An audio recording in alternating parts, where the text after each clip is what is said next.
এই দেশের স্বাধীনতার আন্দোলন,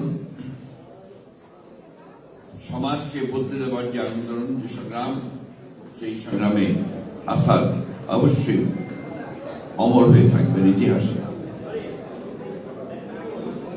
আমরা আজকে আরেকটি ছাত্রগণ অভ্যুত্থানের পরে এখানে সমবেত হয়েছি।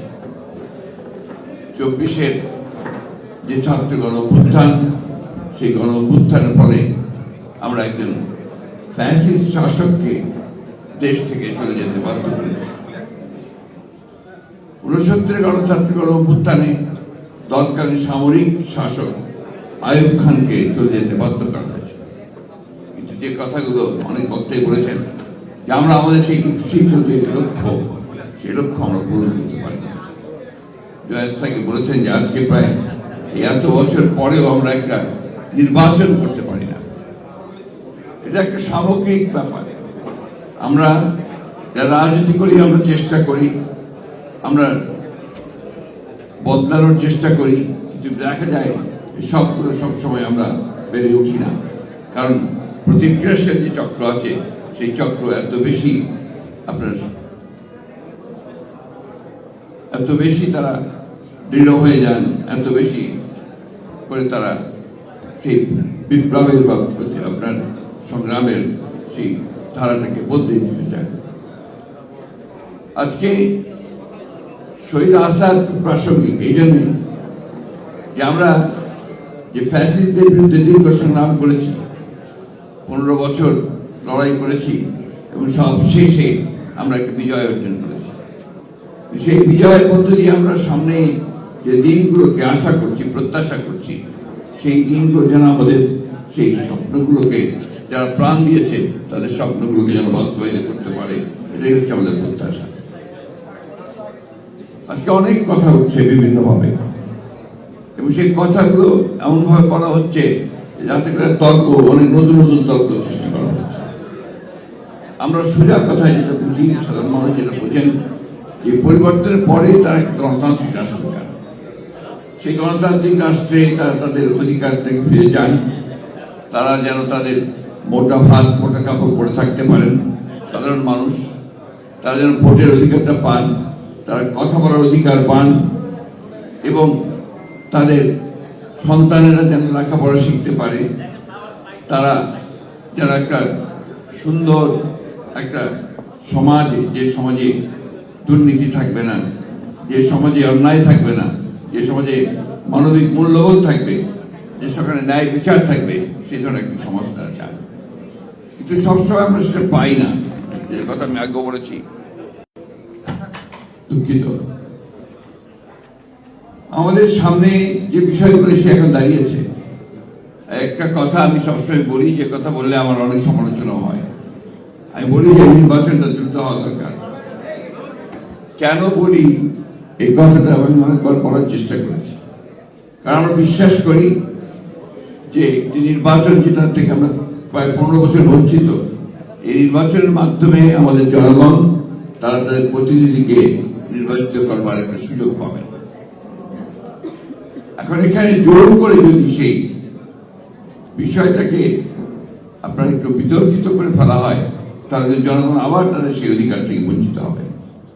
এবং আমাদের যে অভিজ্ঞতা, সেই অভিজ্ঞতা আমরা দেখেছি যে এই ধরনের নির্বাচন যদি দ্রুত না হয়, সময় ক্ষেপণ করা হয়, তাহলে সেখানে অন্যান্য শক্তিগুলো মাথা চাড়া দিয়ে উঠতে থাকে, এবং তখন জনগণের যে চাহিদা, সেই চাহিদা থেকে তারা পুরোপুরিভাবেই বঞ্চিত হয়।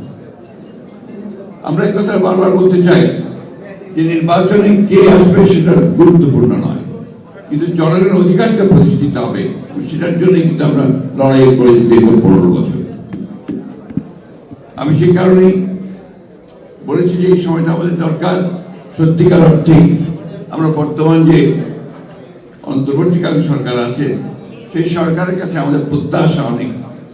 স্বাভাবিকভাবেই একটা ছাত্র গণ অভ্যুত্থানের পরে আমরা জনগণের প্রত্যাশা অনেক বেড়েছে, কিন্তু দুর্ভাগ্যজনক হলে সত্য যে এখন পর্যন্ত সমাজের যে অবস্থা দাঁড়িয়েছে, সেই অবস্থায় কিন্তু আমরা সেই ধরনের একটা ব্যবস্থা দেখে এখনো নিশ্চিত হতে পারছি না যে আমরা আমাদের সেই প্রত্যাশাগুলো পূরণ হবে। এখানে অনেক কথা আছে, প্রত্যেকটি রাজনৈতিক দলের বিভিন্ন রকম প্রোগ্রাম আছে, কর্মসূচি আছে, সেই কর্মসূচিগুলো নিয়ে তারা এগোতে চায়। একটা বিষয় কিন্তু সবাই একমত, একটা নির্বাচন হওয়া দরকার। নির্বাচনটা শুধু একটা দলকে ক্ষমতায় বসানোর জন্য নয়, নির্বাচন হচ্ছে গণতান্ত্রিক ব্যবস্থা দিয়ে যাওয়ার জন্য একটা পথ সৃষ্টি করা, একটা দরওয়াজা পার হওয়া।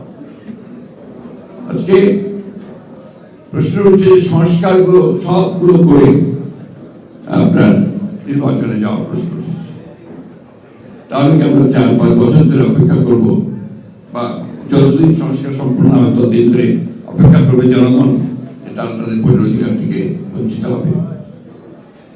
আমরা এখন দেখছি যে আমাদের আমলাতন্ত্র আগে যে ব্যবস্থা ছিল সেই ব্যবস্থায় তারা এখনো সচিবালয় থেকে শুরু করে সমস্ত প্রশাসনে তারা একইভাবে তাদের ভূমিকা পালন করছে, কোন রকম উন্নত হয়।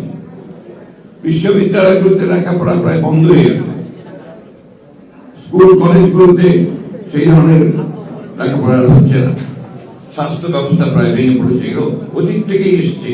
এখন সেগুলো কোনো পরিবর্তনের এত অল্প সময় সম্ভব নয়, কিন্তু আমরা সেই পরিবর্তনগুলো চাই। সেই কারণে আমরা বলেছি যে নির্বাচন দ্রুত হওয়া দরকার। নির্বাচন দ্রুত হলে যে দল ক্ষমতায় আসবে তার যে রাজনৈতিক যে কমিটমেন্ট টু পিপুল থাকবে, সেই কমিটমেন্টগুলো তারা পালন করার জন্য অবশ্যই দায়বদ্ধ থাকবে। আমরা এই কথা আমি গতকালও বলেছি, আমাকে একটি সাংবাদিক ভাই নিয়ে প্রশ্ন করেছেন যে অন্তর্বর্তীকালীন সরকার যদি নিরপেক্ষ না থাকে তাহলে একটা নিরপেক্ষ সরকার দরকার হবে নির্বাচনের সময়। আমি গতকাল বলছি কারণ আছে, কারণ আমরা দেখি যে বেশ কিছু বিষয়ে অন্তর্বর্তীকালীন সরকার নিরপেক্ষতা পালন করতে পারছেন না। আমি তাই অনুরোধ করব, আমি প্রত্যাশা করব যে আমরা আশা করি যে অন্তর্বর্তীকালীন সরকার তারা সেই নিরপেক্ষতা পালন করবেন এবং দেশে যে সংকট আছে সেই সংকট থেকে দেশকে মুক্ত করবার জন্য তারা কাজ করবেন। আসাদের মৃত্যু, জহির সাইদের শাহাদাত বরণ এবং আরো অসংখ্য মানুষের জীবনদান ৭১ সাল থেকে শুরু করে, তার আগে থেকে শুরু করে যে দান একটা সত্যিকার অর্থে গণতান্ত্রিক রাষ্ট্রের জন্য, সেটাকে যদি সত্যিকার অর্থে আমাদের অর্থবহ করতে হয় তাহলে আমাদের যে প্রয়োজন হবে যে ন্যূনতম বিষয়গুলোতে আমাদের ঐক্যবদ্ধ হওয়া। আমরা আমাদের যারা একসাথে আন্দোলন করছিলাম, ঐক্যবদ্ধ আন্দোলন করছিলাম, আমরা 31 দফা কর্মসূচি দিয়েছি। এখন যদি কোনো পরিবর্তন করতে হয় বা পরিবর্তন করতে হয় সেটাও সামনে আসতে পারে, ওটাকে সামনে রেখে কিন্তু আমরা এগোতে পারি। তাই আমি মনে করি যে আমাদের এই ন্যূনতম যে সংস্কার হচ্ছে নির্বাচন কেন্দ্রিক, সেই সংস্কারগুলো করেই আমাদেরকে দ্রুত নির্বাচনের পথে যাওয়া উচিত এবং নির্বাচনের মধ্য দিয়ে যে সরকার বেরিয়ে আসবে তাদের দায়িত্ব হবে এখানে আপনার পুরোপুরিভাবে সেই সংস্কার যে কমিটমেন্ট আমাদের আছে, একটি কমিটমেন্ট, সেই কমিটমেন্টকে বাস্তবায়িত করা, জনগণের প্রত্যাশাকে পূরণ করা। আমি বক্তব্য দীর্ঘ করবো না, আমি আগে বলছি আমি অসুস্থ। আমি শুধু এই কথাই বলতে চাই, আসাদের রক্তকে আমরা বৃথা দিতে পারি না, জুয়েলের রক্তকে আমরা বৃথা দিতে পারি না, সাইদের রক্তকে বৃথা দিতে পারি না।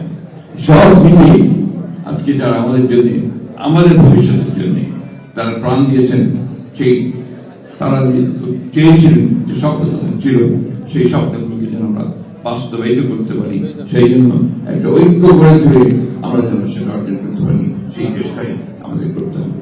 আপনাদের সকলকে অনেক ধন্যবাদ।